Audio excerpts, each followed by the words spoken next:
"Leave them!" the frantic voice over the crackling radio demanded, the signal barely piercing the howling wind. "Luna, it's a suicide mission. 33 bodies in a Category 5 whiteout? You will freeze before you save even one." Luna slammed her gloved hand against the dashboard, cutting the transmission. Outside her idling heavy-duty truck, the snow was a blinding horizontal wall of white, burying the scattered motionless forms on the valley floor. They weren't just wolves, they were a pack, and as an outcast Omega, she knew the unique, soul-crushing agony of being left to die in the cold. She grabbed her trauma kit, secured her winch line, and kicked the door open into the sub-zero tempest. "I don't leave people behind," she whispered to the empty cab. She had no idea the massive, bloodied beast at the center of the carnage was Cassian, the Alpha King. The wind did not merely blow, it screamed. It tore through the Blackwood Valley with a physical weight, ripping at Luna's thermal jacket as she waded into waist-deep drifts. The temperature had plummeted to 30 below zero, a lethal metric that froze the moisture in her lungs with every jagged breath. Through the blinding squall, the shapes emerged like dark fallen monoliths. Wolves, dozens of them. Luna's boots crunched against snow that was rapidly turning a stark, violent crimson. The iron tang of blood cut through the sterile scent of frost, triggering a deep suppressed instinct in her chest. She fell to her knees beside the first body, a juvenile, its silver-gray coat matted with ice. It was shivering violently, the precursor to the final stages of hypothermia. But it wasn't just the cold. Luna brushed the snow from the pup's flank and felt the hard, unnatural protrusion of a metallic dart, silver. Her breath hitched. This wasn't a pack caught off guard by a freak weather event. This was an execution. Someone had hunted them, driven them into the valley, and let the blizzard finish the job. Hey, stay with me," Luna muttered, her voice swallowed by the gale. She hauled the pup into her arms, ignoring the burning ache in her shoulders, and trudged back toward the idling flatbed of her truck. "One down, 32 to go." For 2 agonizing hours, the world ceased to exist beyond the grueling loop of the rescue. Luna utilized the hydraulic winch on her rig, strapping the heaviest, unconscious adults to a reinforced cargo sled and dragging them through the drifts. Her muscles screamed, her vision spotted with exhaustion, but the phantom memory of her own exile, the feeling of a pack turning their backs on her, fueled her with an irrational, burning rage. She corralled the limping, conscious wolves into the heated cab and the enclosed, insulated trailer she usually used for hauling lumber. They were terrified, snapping at the air, but too weak to fight her. It was on her final trip into the whiteout that she found him. He was a mountain of muscle and midnight fur, collapsed over a cluster of 3 smaller wolves, shielding them from the brunt of the storm with his own massive body. Even on the verge of death, the sheer scale of him was terrifying. As Luna approached, the beast's eyes snapped open. They were a piercing, luminescent amber. A low, rumbling snarl vibrated through the frozen earth, traveling straight up Luna's boots. It was a warning that bypassed her rational mind and struck directly at her Omega biology. Submit. The command was unvoiced but overwhelming, heavy with an ancient, terrifying authority. Her knees buckled involuntarily, dropping her into the snow. Luna gritted her teeth, fighting the biological urge to press her throat to the ground. She forced herself to meet those amber eyes. "Save your strength, big guy," she rasped, pulling a heavy thermal blanket from her sled. "If you bite me, we both freeze to death, and I'm not in the mood to die today." The massive wolf watched her every movement, his chest heaving with labored, rattling breaths. He didn't attack as she gently pulled the pups from beneath him and secured them on the sled. But when she reached for him, trying to wrap the winch strap around his torso, his massive jaws clamped around her wrist. He didn't break the skin. The pressure was a promise: betray us, and I end you. Then, his eyes rolled back, and the immense weight of his head hit the snow. Luna exhaled a shaky breath, her hands trembling as she secured the strap. She had never seen a wolf that size. She had never felt an aura that suffocating. As she dragged him toward the truck, the snow threatening to bury them both, a chilling realization settled in her gut. She hadn't just rescued a pack. She had just hauled a weapon of mass destruction into her passenger seat. The heavy iron doors of Luna's retrofitted barn slammed shut, sealing out the deafening roar of the blizzard. The sudden silence was jarring, replaced only by the rhythmic hum of industrial space heaters and the ragged collective breathing of 33 wolves. The barn, a massive structure hidden deep in the unclaimed territories, was Luna's fortress. She had spent 5 years reinforcing it, lining the walls with insulation and installing high-grade medical bays for injured wildlife. It had never seen this much blood. Luna didn't give herself a second to thaw. She stripped off her frozen outer layers, her hands raw and blistered from the cold, and went straight to the medicine cabinets. Triage was a nightmare of blood, fur, and suppressed panic. She moved methodically, a ghost gliding between the mounds of shivering bodies. 15 wolves were severely injured by the silver darts. The metal was designed to splinter upon impact, poisoning the shifters' bloodstream and preventing them from healing or shifting into their human forms. She used sterilized forceps to dig into torn muscle, extracting the toxic shrapnel. The pups whimpered. The adults growled through the haze of pain. Luna spoke in low, rhythmic murmurs, projecting a calm she didn't feel. As an Omega, her natural scent was soothing, a subtle blend of cedar and rain, which acted as a mild sedative to the agitated pack. It took 5 hours to stabilize the worst of them. She emptied her entire winter supply of antibiotics, IV fluids, and thermal packs. Finally, she turned to the back corner of the barn, where she had placed the midnight black wolf. He hadn't moved. He lay under 3 industrial heat lamps, his massive chest rising and falling in a shallow, erratic rhythm.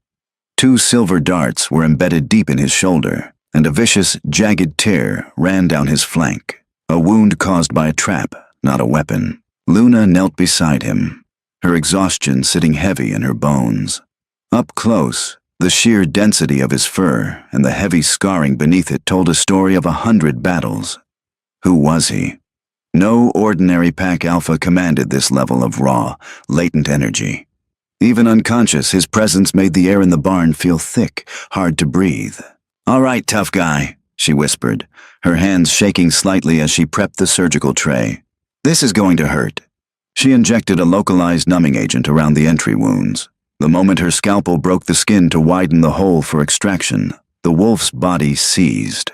A deep guttural sound ripped from his throat. Luna pinned her knee against his neck, a highly dangerous move that would get any wolf killed under normal circumstances. "Hold still," she commanded, her voice cracking like a whip. For a fraction of a second, the wolf's amber eyes snapped open, blazing with fever and fury.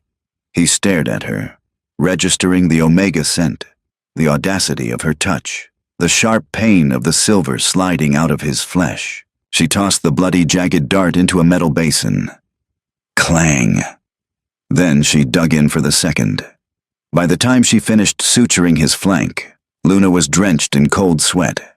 The dark wolf had passed out again, his breathing finally deepening into a healing rhythm. Luna stumbled away from him, wiping her bloody hands on a towel. She collapsed into a battered armchair near the wood stove, her body finally giving out. She looked out over the sea of sleeping wolves, the gentle glow of the heat lamps painting the barn in amber hues. She had done it. They were alive. She closed her eyes, intending to rest for just 5 minutes. But the exhaustion pulled her under like a riptide, dragging her into a deep, dreamless sleep. She didn't notice the dark wolf's wounds beginning to close at an impossible, terrifying speed. The scent of burning wood and stale coffee roused Luna from her forced slumber. Her neck ached from the awkward angle of the armchair, and for a terrifying, disorienting moment, she forgot where she was. Then, the memory of the blizzard rushed back. She sat up sharply, her eyes scanning the barn. The heat lamps were still glowing. The pups were huddled together in a massive pile of gray and brown fur. Several of the adults had shifted back to their human forms in their sleep, seeking warmth under the thermal blankets she had provided. But something was wrong. The air in the barn had changed. The ambient, soothing scent of her Omega nature had been entirely swallowed. In its place was an oppressive, suffocating weight. The smell of ozone, dark pine, and impending violence. It was the physical manifestation of pure dominance, pressing down on Luna's chest so hard she gasped for air. Slowly, her gaze drifted to the back corner of the barn. The midnight black wolf was gone. In its place stood a man. He was incredibly tall, his physique carved from muscle and etched with pale, jagged scars that stood out against his dark skin. He wore only a pair of ragged sweatpants, likely scavenged from her donation bin in the corner. His dark hair fell into his eyes, but it did nothing to hide the lethal, glowing amber of his gaze.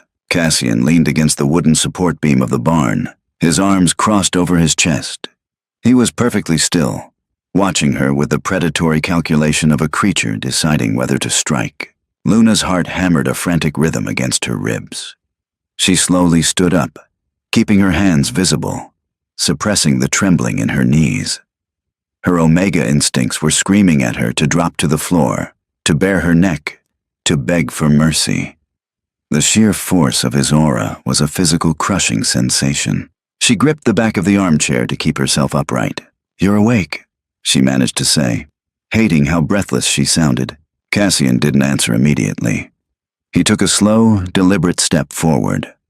The remaining wolves in the barn, even the ones still asleep, whimpered and pressed themselves lower to the floor in deference to his movement. "Where are we?"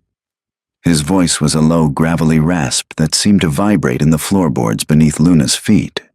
It held the absolute expectation of an immediate, truthful answer. "The unclaimed territories," Luna replied, lifting her chin. 40 miles north of the Blackwood border. You're in my barn."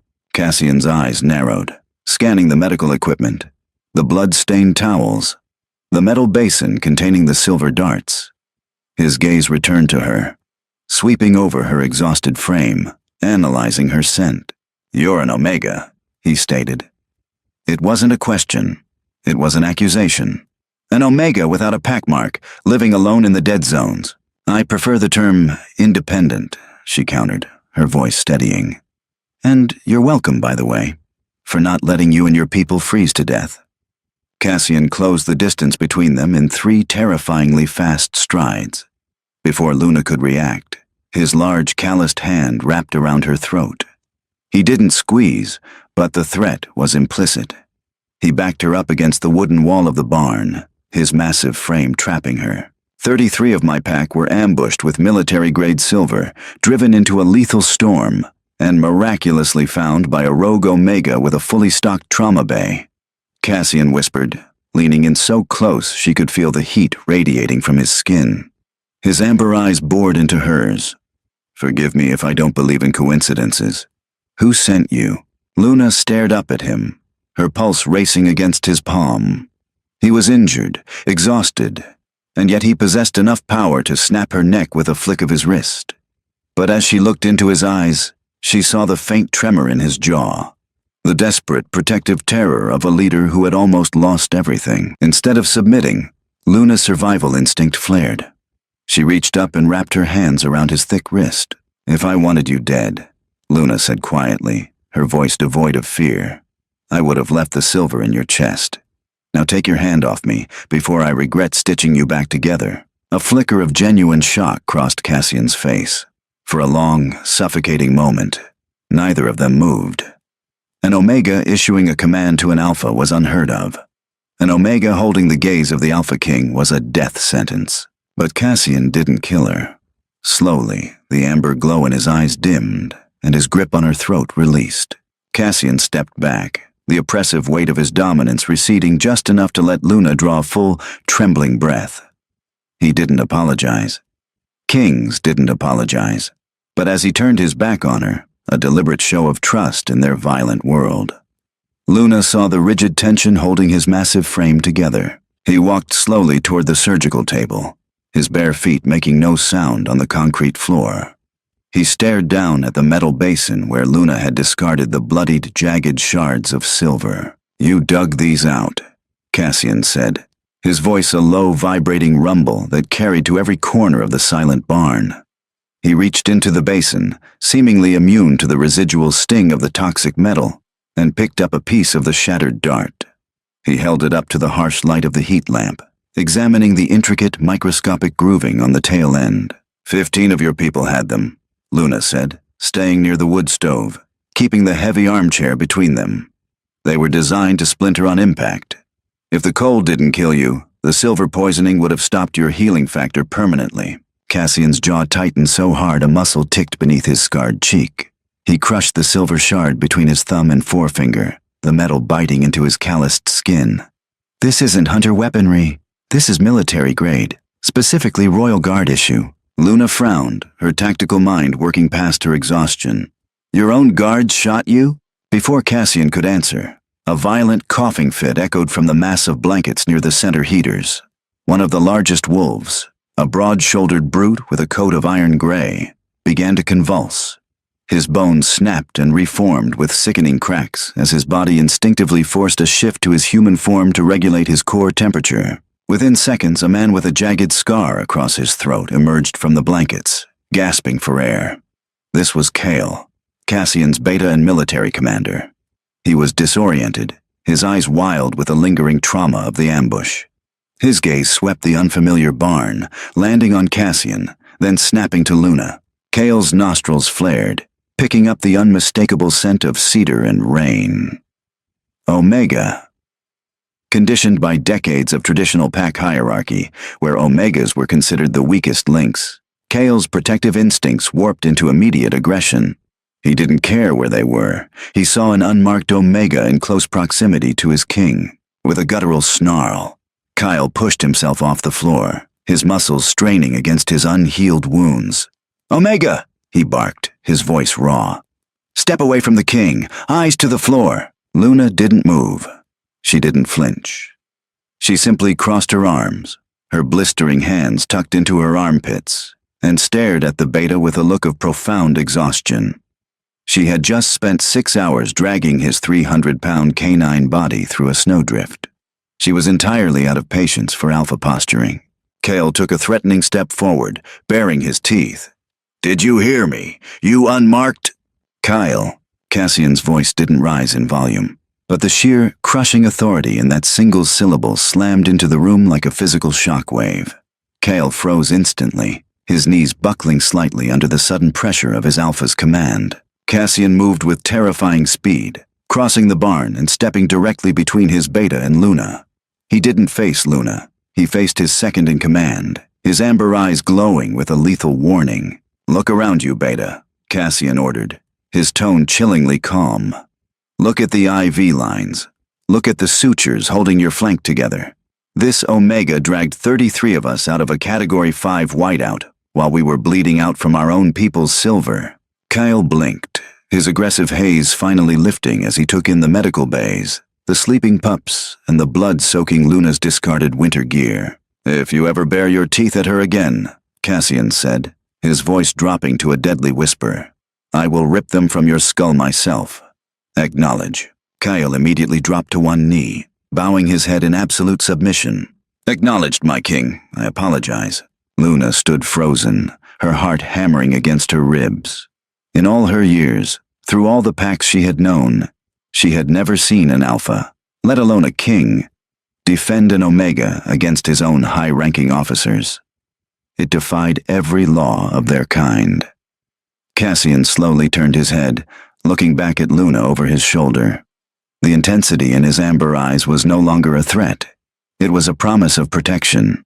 And to Luna, who had spent her life relying only on herself, that was far more terrifying. For the next 12 hours, the blizzard outside continued its violent assault, locking them in a strange, tense purgatory. As more of the pack awakened, shifting into their human forms to heal, Luna moved among them with a clinical, detached efficiency. She had raided her emergency stockpiles, boiling massive pots of venison broth and dispensing heavy painkillers to those still suffering from the silver extractions. The pack watched her with a mixture of deep confusion and instinctual awe. She possessed the soothing, ambient scent of a classic Omega, a pheromone profile designed to lower aggression and promote healing within a den. Yet her spine was made of steel. She didn't avert her eyes when the enforcers looked at her. She didn't cower when the sheer volume of apex predators in the room caused the air to crackle with tension. She simply handed them their rations and ordered them to stay hydrated with the authority of a battlefield general. Cassian watched her from his place by the wood stove. He had refused a cot, preferring a vantage point where he could monitor the barn doors. He was healing at a miraculous rate, his severe wounds already knitting into thick silver scars, a testament to his royal bloodline. But his attention rarely left the woman. Every time she walked past him, the faint scent of cedar and rain washed over his senses, triggering a deep, ancient hum in his chest. It was the wolf inside him, pacing, restless, and completely captivated. It was the preliminary stirring of a mate bond. Cassian clenched his jaw, forcing the instinct down. It was impossible. He was the sovereign of the Northern Territories, a man bred for war and politics. She was a rogue Omega living in the dead zones. The mating laws of their kind were rigid, built on alliances and power. But his wolf didn't care about politics. It only cared about the way she had pinned his throat to dig silver from his flesh without a trace of fear. Later that night, as the pack finally fell into an exhausted, heavily medicated sleep, Luna collapsed into the armchair opposite Cassian. She held a mug of black coffee, her hands still shaking slightly from fatigue. "You haven't slept," Cassian observed quietly, breaking the long silence. "Neither have you," Luna replied, keeping her gaze on the flames crackling in the stove. Cassian leaned forward, resting his forearms on his knees. "Why are you out here, Luna? The unclaimed territories are a death sentence for a lone wolf, let alone an Omega without a pack mark." Luna took a slow sip of her coffee. She usually ignored questions about her past, but the suffocating intimacy of the isolated barn, combined with the lingering adrenaline, loosened her tongue. "I belong to the Ironwood Pack," she said softly, the name tasting like ash in her mouth.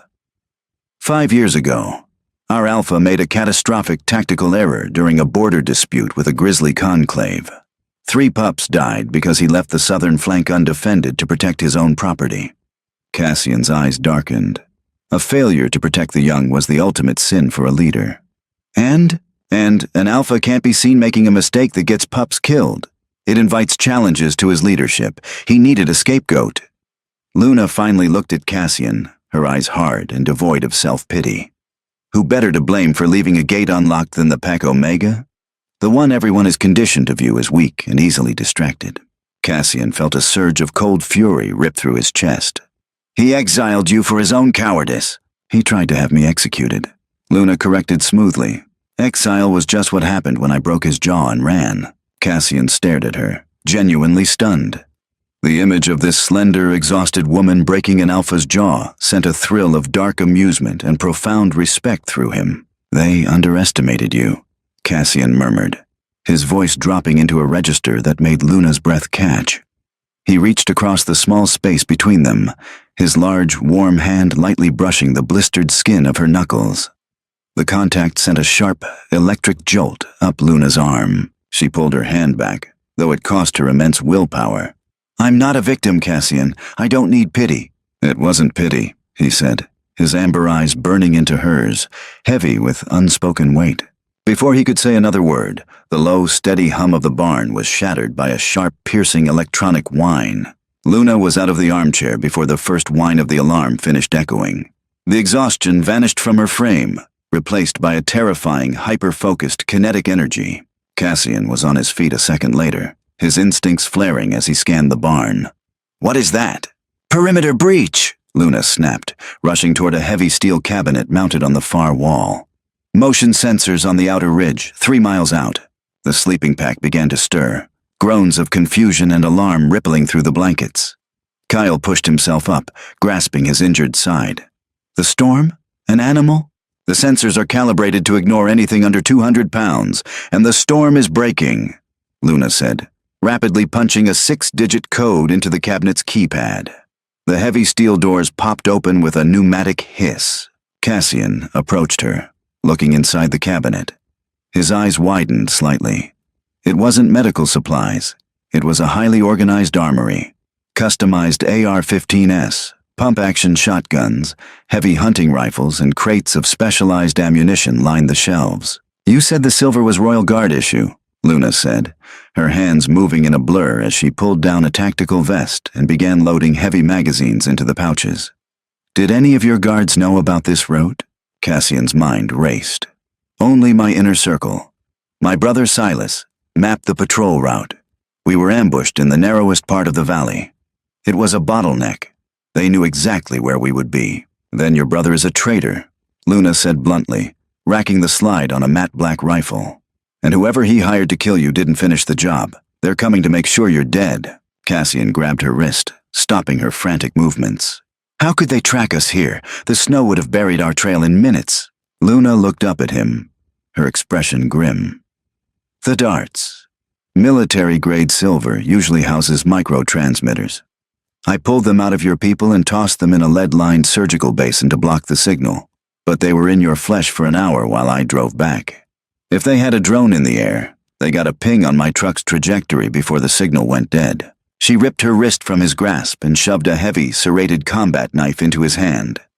Your people are too weak to fight, and you're running on fumes. Keep them away from the main doors. Cassian looked at the blade in his hand, then at the Omega strapping a rifle to her chest.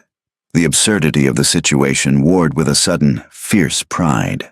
You intend to fight a royal hit squad alone?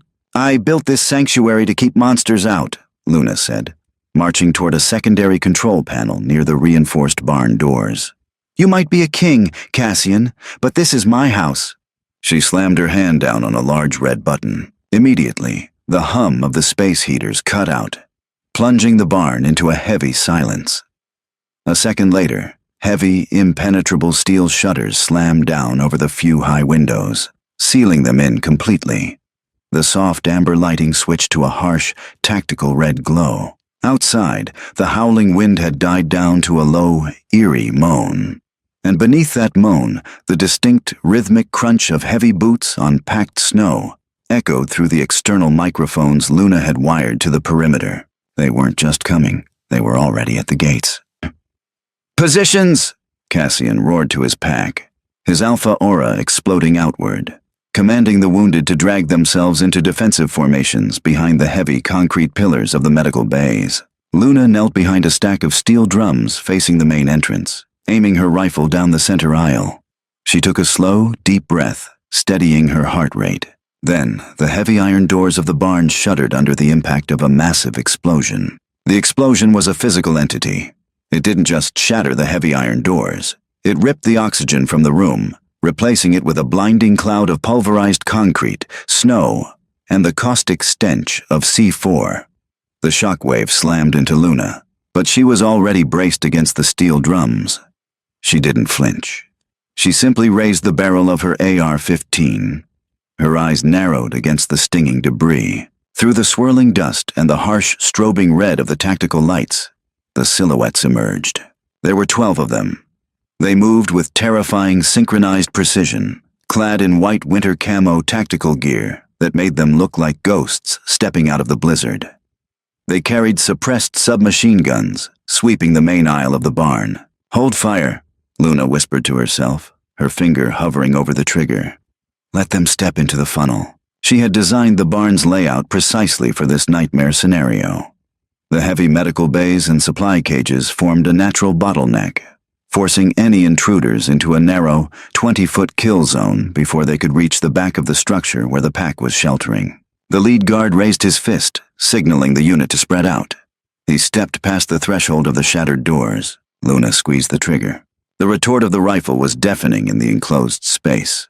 The lead guard took a 3-round burst to the center mass of his Kevlar vest. The impact didn't penetrate the armor, but the kinetic force lifted him off his feet, hurling him backward into the snow. Chaos erupted. The hit squad instantly returned fire, a hail of silver-laced bullets chewing through the air. Sparks rained down like horrific fireworks as rounds ricocheted off the steel support beams and the concrete pillars shielding Cassian's pack. Luna ducked behind the steel drums as a line of bullets shredded the top of her cover. She dropped her empty magazine, slammed a fresh one home, and popped out from the side, firing short, controlled bursts. She wasn't trying to kill them. She was suppressing them, keeping them pinned in the doorway. But these were royal guards. They adapted quickly. 2 of them broke from the main group, diving behind a destroyed tractor near the entrance to flank her position. Before Luna could pivot to engage them, a massive shadow detached itself from the gloom above. Cassian hadn't stayed behind the medical bays. Utilizing his preternatural speed, he had scaled the side scaffolding during the initial explosion. Now he dropped from the rafters directly behind the two flanking guards. He didn't shift into his wolf form. He was too large a target, and silver bullets would shred his fur. Instead, he moved as a man, armed with nothing but Luna's serrated combat knife and his sheer, terrifying strength. He landed in a crouch without making a sound. Before the first guard could turn, Cassian drove the hilt of the knife into the base of the man's skull, dropping him instantly.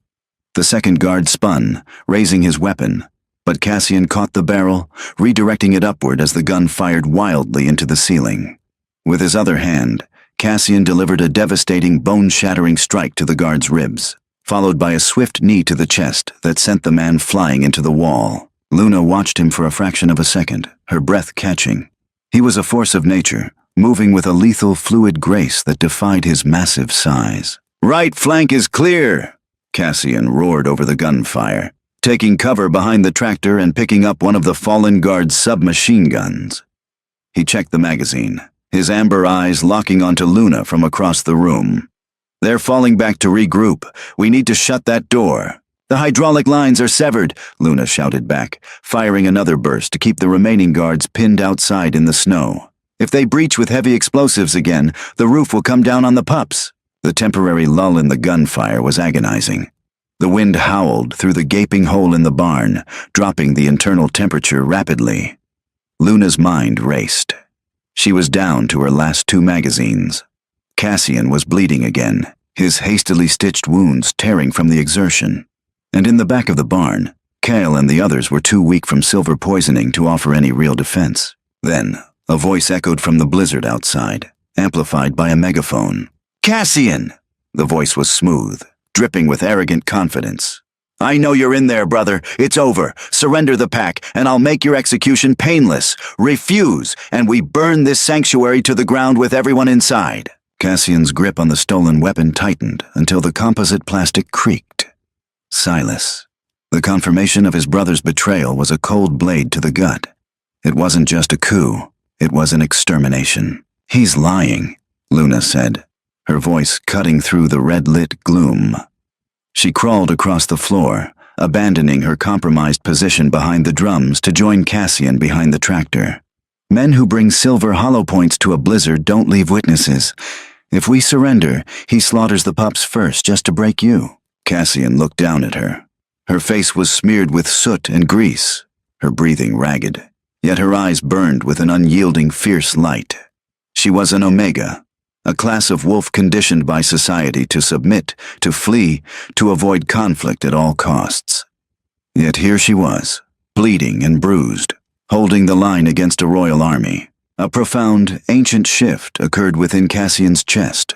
The wolf inside him, a primordial entity built on instinct and dominance, stopped pacing. It locked its metaphysical gaze entirely on Luna. It wasn't just attraction. It was recognition. Mine. The word echoed in his mind, not as a possessive command, but as a fundamental truth of the universe. "Luna," Cassian said, his voice dropping an octave, vibrating with a power that made the hairs on her arms stand up. "I need you to fall back to the medical bays. Lock yourself in the surgical vault with the pups." Luna glared at him, slapping a fresh magazine into her rifle. "Excuse me? I didn't drag you out of a snowbank to let you die a martyr in my barn." "I am not going to die," Cassian said. He reached out, his hand cupping the side of her face. His thumb brushed a smudge of dirt from her cheek. The physical contact sent a jolt of pure, crackling electricity between them. Luna gasped, her eyes widening as she felt the foreign, terrifying surge of an alpha's aura enveloping her. Not to crush her, but to shield her. "You are my mate," Cassian whispered, the truth of it finally breaking the dam of his royal restraint. "And Silas just made the fatal mistake of threatening what belongs to me." Before Luna could process the earth-shattering weight of those words, a canister flew through the shattered doorway, clattering onto the concrete floor. Tear gas. Thick, blinding white smoke began to violently hiss from the canister, instantly filling the front of the barn. "Move," Cassian ordered, shoving Luna backward just as the hit squad breached the doorway again. This time, they came in hard, firing blindly into the smoke. Cassian didn't retreat. He stood up, dropping the submachine gun. He didn't need it. The realization of the mate bond had unlocked a reserve of raw, primal power he hadn't felt in decades. His bones cracked and shifted in a violent, terrifying symphony. Within seconds, the man was gone, replaced by the monstrous midnight black wolf that Luna had found in the snow. But now, he wasn't dying. He was a towering, heavily scarred apex predator fueled by apocalyptic rage. With a roar that shook the remaining glass from the high windows, Cassian charged directly into the smoke. The sounds that followed would haunt the royal guards for the brief remainder of their lives.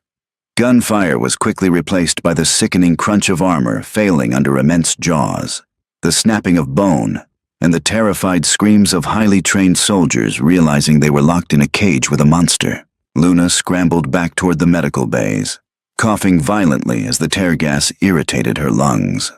She saw Silas step through the doorway, a leaner, more aristocratic version of Cassian, holding a heavy, silver-plated revolver. Silas aimed the weapon into the swirling smoke, tracking the massive shadow of his brother. "Cassian!" Luna screamed, ignoring the burning in her throat.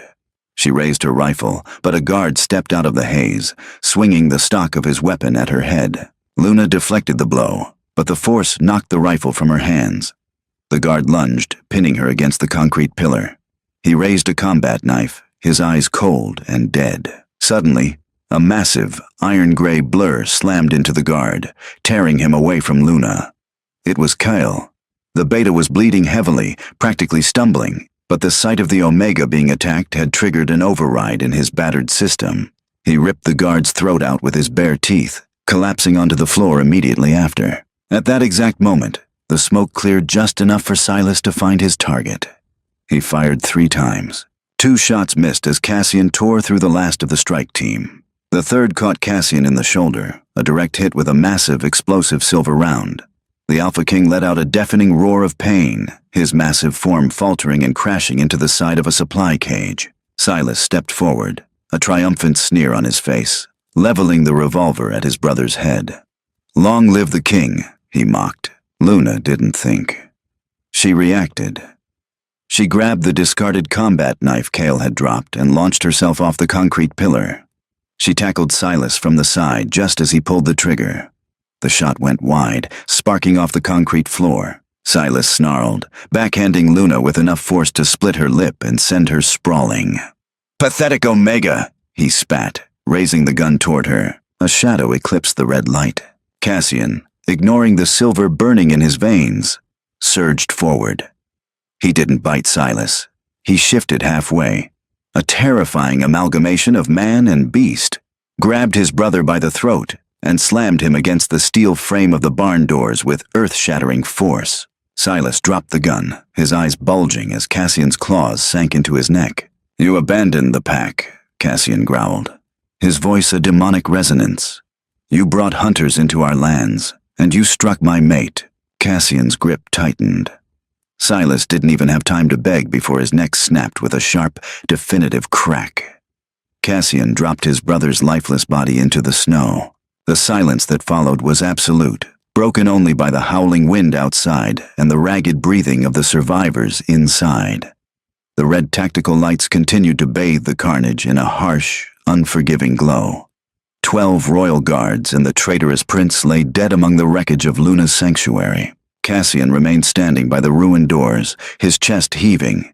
He slowly shifted completely back to his human form. The silver bullet in his shoulder was burning him from the inside out, but he refused to collapse.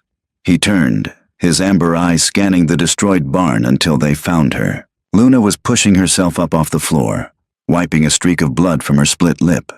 She looked at the bodies, at the destroyed equipment she had spent years scavenging, and finally, at Cassian. She walked past the dead guards, past Cale, who was breathing shallowly but alive, and stopped directly in front of the Alpha King.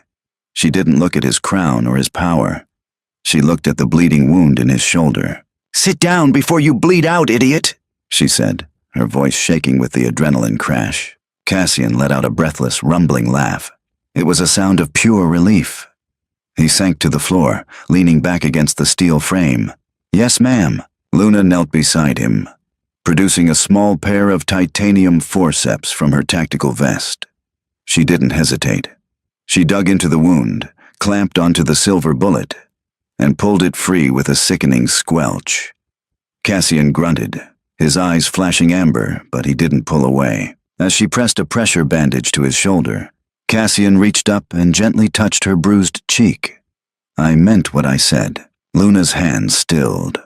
She looked into his eyes, seeing the ancient, unbreakable tether forming between them. The mate bond. For an Omega who had been cast out, deemed worthless and hunted, the concept of being inextricably linked to the most powerful Alpha on the continent was terrifying. "I'm an Omega, Cassian," she whispered, the vulnerability finally breaking through her steel exterior. "I don't have a pack. I don't play royal politics. I fix broken things in the dark." "You are a survivor," Cassian corrected gently. "You stood your ground against an army to protect a pack that wasn't even yours. You didn't just save 33 wolves today, Luna. You saved the kingdom. There is no one more worthy of the throne than you." A shuffling sound drew their attention. From the shadows of the medical bays, the surviving members of the pack were emerging. They were battered, wrapped in bandages and thermal blankets, but they were moving. Kale, supported by 2 other warriors, limped forward. He looked at the bodies of the guards, at the dead prince, and then at Luna. He saw the blood on her face, the rifle slung over her back, and the way the Alpha King looked at her, not as a subordinate, but as an absolute equal. Slowly, painfully, Kyle lowered himself to the concrete floor. He bowed his head, exposing the vulnerable column of his neck. It was the deepest gesture of submission a wolf could offer. "My king," Kale rasped. Then, he slightly shifted his posture, directing the submission toward Luna. "My Luna, my queen." One by one, the other 32 wolves followed suit. The pups whimpered in reverence. The adults bowed their heads. They filled the ruined barn with a silent, overwhelming pledge of loyalty. They weren't submitting to her Omega biology. They were submitting to her spirit, her courage, and her undeniable right as their new mother. Luna stared at the sea of bowed heads, tears finally stinging the corners of her eyes. She had spent 5 years running from the concept of a pack, convinced that she would never belong.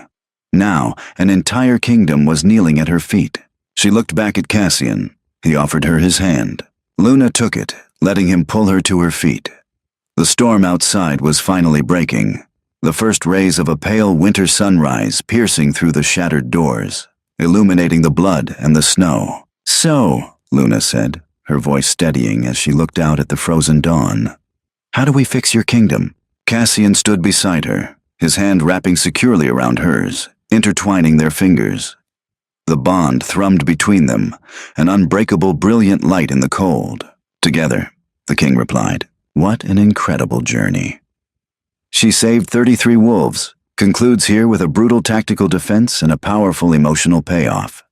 The juxtaposition of a modern firefight against the ancient, instinctual magic of the mate bond grounds the story, while Luna's transformation from an exiled Omega to a commanding queen delivers that deeply satisfying, dramatic resonance. We saw her use her mind, her sanctuary, and her bravery to earn the respect of a king and his military. If you love this cinematic, high-stakes shifter romance and want to read more stories with fierce, capable heroines and tension-filled dynamics, please like, share, and subscribe. Your support helps create more expansive, grounded fiction like this.